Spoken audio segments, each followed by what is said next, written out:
week 4 of the fantasy football season, and here's the top 20 quarterbacks I'm ranking this week. Number 1, Josh Allen of the Buffalo Bills. So Josh Allen, a lot of people thought coming into the year after the Stephon Diggs deal and Gabe Davis leaving in free agency, the numbers might drop off, but Josh Allen does it all. He can run the football. He's got a big arm. He makes everyone around him better. And this week, in a pretty decent matchup where we just saw Dak Prescott go over 350 yards passing. Even though I know it was some garbage time, I think Josh Allen could go out there on Sunday Night Football and have another big game. Number 2, Lamar Jackson staying in the same game of the Baltimore Ravens. I believe this is going to be a shootout. Lamar, he's been a solid quarterback once again and one of the better quarterbacks this season in the early going for fantasy football owners.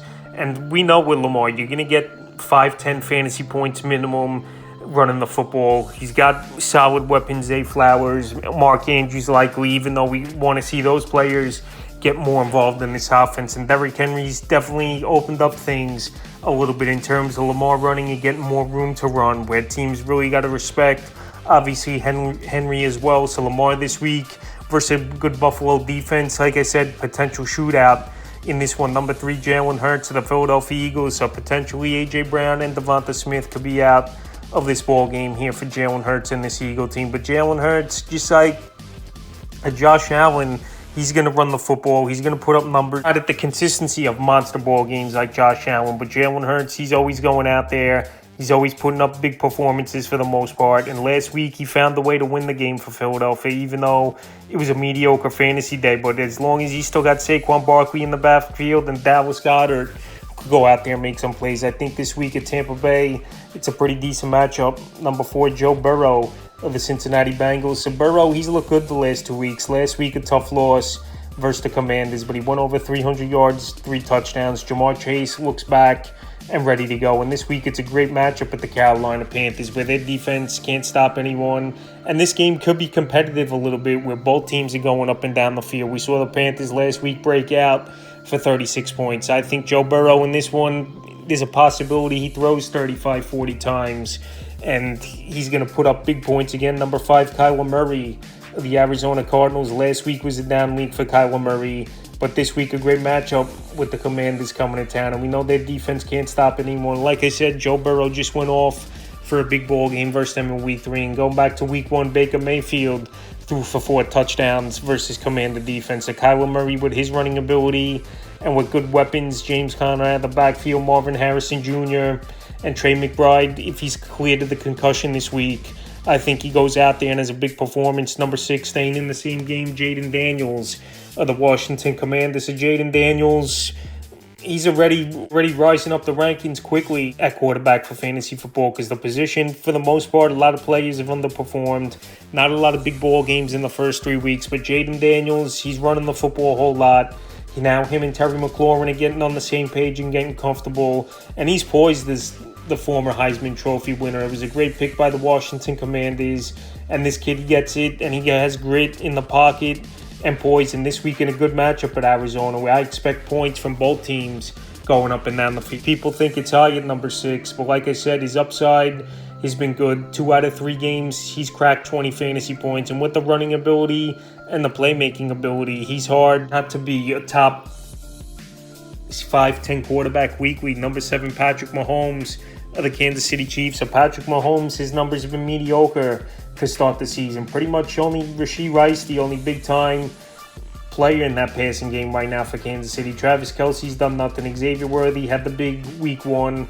We haven't seen much out of him since then. And the backfield still pretty decent, I believe, with Carson Steele and Perine back there for Kansas City. And they've been in a lot of ball games where it's been tight, where they've been up, where they don't have to throw the football 40, 45 times. And this week, once again, I believe we're going to see more of the same going to the Los Angeles Chargers, a team that's Mahomes obviously owned throughout his NFL career within the AFC West. So Mahomes, once again, I think he puts in a decent performance.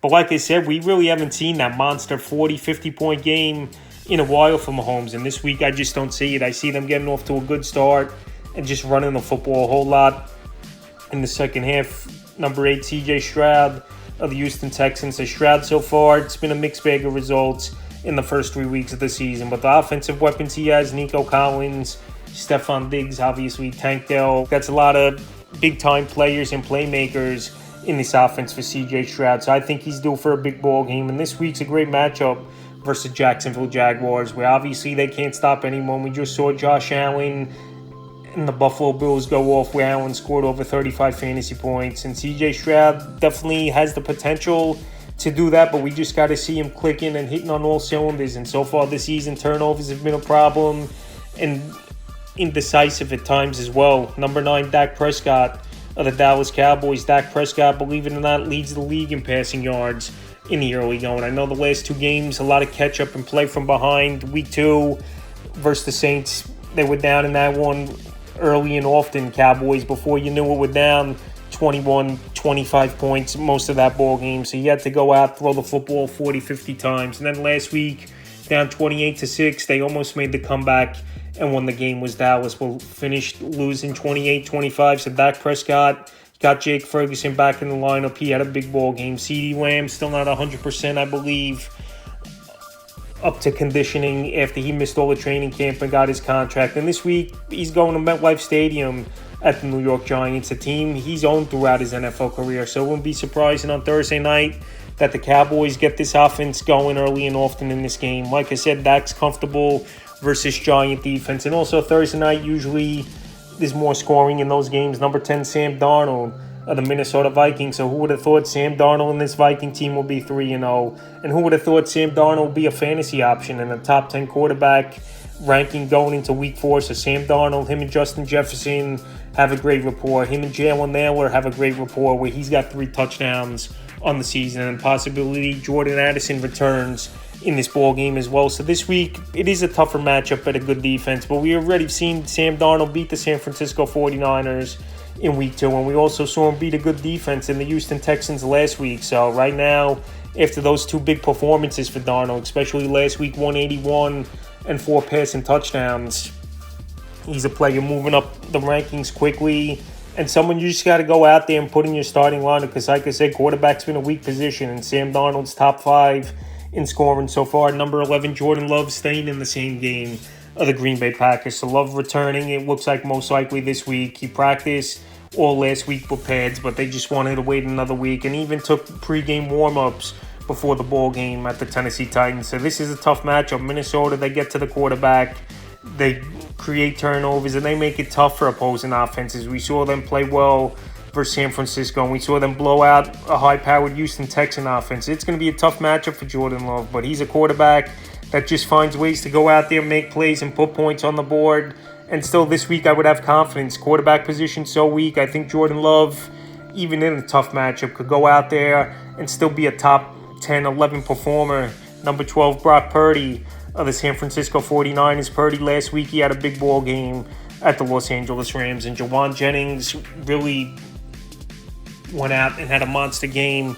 Him and Purdy pitch and catch the whole game on 11 catches, 175, and 3 touchdowns. But like I said, Purdy's banged up this week. It's a great matchup versus the New England Patriots, but also this could be more of a Jordan Mason game, where this game gets out of hand early and they're running the football a whole lot in San Francisco. But after what we saw from Jawan Jennings last week and Brandon Ayuk, I believe this could be a breakout performance for him, where he didn't have a training camp holding out in preseason. So with all those factors and a decent matchup versus the Patriots, I like Purdy as a top 12 option this week. 13, Baker Mayfield of the Tampa Bay Bucks. Baker came back down to earth a little bit last week. He didn't do anything, surprisingly, in that ball game versus the Green Bay Packers. And this week, it's not an easy matchup as well, with Philadelphia coming to town, where we saw last week Philadelphia bottled up that high-powered Saint offense, where they only scored 1 touchdown. After the first 2 games, they scored 91 points. So I think Baker Mayfield still goes out there as a decent game. When you got 2 great weapons like Mike Evans and Chris Godwin, it's hard not to put up numbers at times. So last week, after it was a bad game overall for Tampa Bay, I think they come out more prepared. And Baker Mayfield, he's very comfortable in the system. And when you got 2 stud receivers like that, it's hard not to put up points. 14, Derek Carr of the New Orleans Saints. Last week, he didn't do anything with Carr, only 10 fantasy points. After the first 2 weeks, he had 25 or more fantasy points. So this week, decent matchup with the Atlanta Falcons, even though their defense has been okay, I think, in the early going. Last week, Mahomes, he didn't really go off for a big game. And Jalen Hurts, if he didn't have those rushing yards in week 2 versus this Atlanta defense, he wouldn't have done much as well. So like I said, this is a division matchup. we could possibly see a high-scoring game, or also we could see a tight, contested, low-scoring game. We saw last week with the Eagles and the same team. But Derek Carr, I still believe, could go out there, put up points. He's got good weapons. Chris Olave, Rashid Shaheed, where he missed on 2 deep balls with him last week. That definitely would have changed the game. And obviously his fantasy numbers, if he just hit on one of those in the end zone. And also Alvin Kamara, one of the better receiving backs out of the backfield. So I think this week Carr bounces back, has a good performance. Number 15, Aaron Rodgers of the New York Jets. So slowly Rodgers is working his way up the rankings as the week goes on. Last week was a great game for Aaron Rodgers versus the New England Patriots. This week I know tougher matchup with the Denver Broncos coming to town. Like I mentioned, they just shut down that Tampa Bay offense to 7 points in week 3. But Aaron Rodgers, he's getting his mojo back. It looks like he's even moving pretty decent in the pocket from what we saw in week 3. And he's got a pretty decent crew of wide receivers in that Jet offense. Garrett Wilson, even though he hasn't had the breakout game yet. Mike Williams, he's getting his snap count up after coming off the ACL. And Alan Lazard's been surprising with 3 touchdowns in the early going. And Tyler Conklin emerged last week in Hall, and Allen could catch the football out of the backfield as well. So this week in a decent matchup, a middle-of-the-pack matchup, I think Rodgers once again could go out there and have a decent performance. Number 16, Anthony Richardson of the Indianapolis Colts. Anthony Richardson definitely dropping off the last couple weeks here, especially last week. I know it wasn't the greatest of matchups versus Chicago Bears, but you figure Richardson could at least be a top 12 performer, but that wasn't the case, and he didn't even run a lot as well. And this week, a very tough matchup versus the Pittsburgh Steelers coming to town on Indianapolis, where they get to the quarterback, and they've limited quarterbacks in a big way in the early going this season. We saw Justin Herbert, he didn't do much last week. Going back to week 2, Bo Nix didn't do much. And week 1, Kirk Cousins couldn't do anything versus Steelers defense. So what a tough matchup. And the last couple weeks, his numbers have dropped off big time after going 25-plus fantasy points in week 1. Richardson, he's a borderline option and someone down in the rankings, 17, staying in the same game.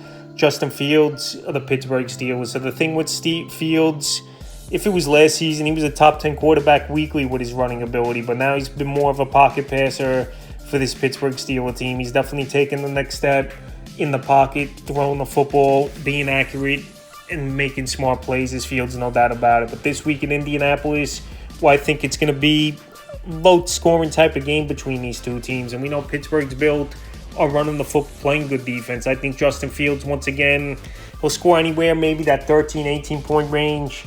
But like I said, if he's not running the football, there's not much upside for him this season. 18, Jared Goff, the Detroit Lions, Monday Night Football, potential shootout. It could be with Goff versus the Seattle Seahawks. And Goff's got great weapons.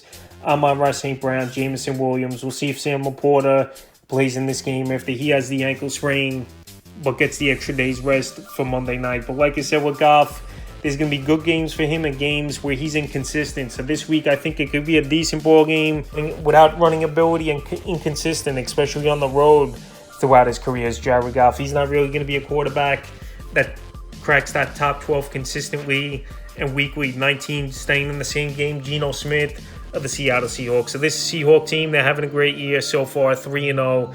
Geno's playing good football, but the fantasy numbers obviously haven't been elite. And he's another player. He don't run for a lot of yards, and he's not even passing the football a whole lot as well. When you got Zach Charbonnet in that backfield running great the last few weeks. Kenneth Walker possibly returning as well. So right now, Geno Smith, he's not throwing the football a whole lot. They're playing good defense as a Seattle Seahawks team. And this week at Detroit, I think he's going to have to throw a little bit more, where they're going to have to put points on the board, both teams, to keep up with each other. But like I said, his ceiling isn't that high, I believe, for Geno Smith. Even with a DK Metcalf and a Jackson Smith-Njigba in the 20th and final quarterback on rankings. Kirk Cousins of the Atlanta Falcons. Kirk Cousins, he's still starting to get his legs under him a little bit after coming off the Achilles injury, learning a new playbook, learning chemistry with his new teammates after spending many seasons with the Minnesota Vikings. And last week, I know it was a tough matchup versus the Kansas City Chiefs, where it wasn't a great game for Kirk Cousins, but him and Drake London are starting to hit on plays, and him and Darnell Mooney already have a good locked-in rapport. So this week in a tough matchup versus the Saints, who have one of the better defenses in the early going the season. He's nothing more than a back-end backup quarterback and a solid number 2 quarterback in 2 quarterback leagues is Cousins, but his terms 12-14 team leagues. He's low with inconsistent play so far. And another quarterback who don't really get rushing yards. That's the top 20 quarterbacks I'm ranking for week 4 of the fantasy football season.